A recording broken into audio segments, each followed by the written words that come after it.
आजचा बेत आहे झणझणीत कटवडा रस्सा, जो सगळ्यांचाच आवडता आहे. पण घरी करताना मसाला परफेक्ट होत नाही, तर ही रेसिपी शेवटपर्यंत बघा. मसाला तयार करणार आहोत आपण सर्वात अगोदर.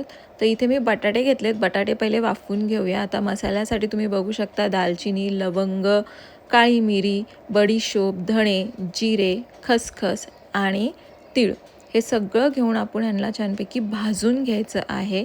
तेल घालायचं नाही, कोरडंच भाजून घ्यायचे. तेजपत्ताही घेतलेला आहे आणि लवंगी मिरची घेत आहे मी इथे 6 ते 7 लवंग्या मिरच्या घेतल्या. तुम्हाला अजून तिखट करायचं असेल तर तुम्ही लवंगी मिरचीची क्वांटिटी वाढवली तरीही चालेल.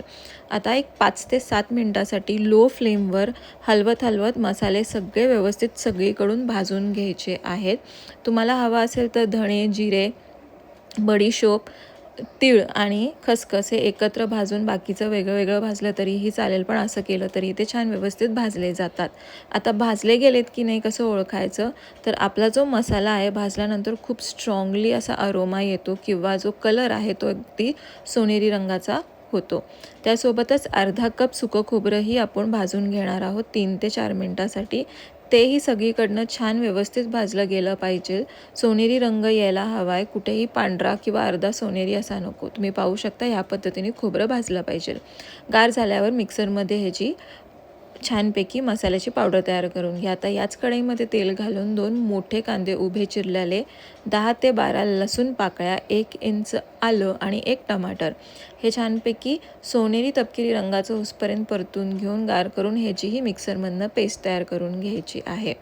आता एका कढईमध्ये तेल घ्यायचं आहे आणि सर्वात अगोदर 1 मोठा चमचा लाल कश्मीरी मिर्च पावडर घालून घ्यायची आहे. आता आपलं कांद्याचं वाटण, कढीपत्ता, त्यासोबतच लाल तिखट आणि तयार केलेला मसाला, मी इथे 3 चमचे तयार केलेला मसाला वापरत आहे. चिमूटभर हळद घालायची आहे. मीठ घालून पाणी घालून मसाला छान परतून घ्यायचा आहे 5 मिनटासाठी. मसाल्याला तेल सुटलं की आता आपण ह्याच्यामध्ये जेवढं आपल्याला रस्सा हवा तेवढं पाणी घालून घेऊया आणि छान एक 7 ते 8 मिनटासाठी आपला जो रस्सा आहे त्याला उकळून घेऊया. उकळी आल्यावर गॅस बंद करा.